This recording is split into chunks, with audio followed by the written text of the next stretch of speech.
ಹಾವೇರಿ ನಗರದ ಬೀದಿ ಬೀದಿಗಳಲ್ಲಿ ರಾಮನಿಗೆ ವಿಶೇಷ ಪೂಜೆ.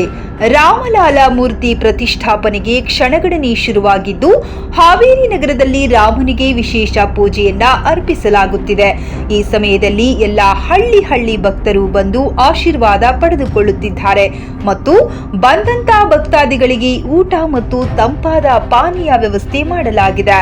ಬೆಳಗ್ಗೆ 4 ಗಂಟೆಯಿಂದ ನಡೆದ ಕ್ಷೀರಾಭಿಷೇಕ, ವಿಳ್ಳೆದೆಲೆಯ ವಿಶೇಷ ಪೂಜಾ ಮಾಡಲಾಗುತ್ತಿದೆ. ಪೂಜಾ ಕಾರ್ಯಕ್ರಮದಲ್ಲಿ ಹಲವಾರು ಗ್ರಾಮಸ್ಥರು ಮಂದಿರಕ್ಕೆ ಆಗಮಿಸಿ ಶ್ರೀರಾಮನ ದರ್ಶನ ಪಡೆಯುತ್ತಿದ್ದಾರೆ. ವರದಿ ಸುರೇಶ್ ಬೇವಿನಮರದ, ವಿಜಯ್ ವಾಯ್ಸ್ ನ್ಯೂಸ್ ಕನ್ನಡ, ಹಾವೇರಿ.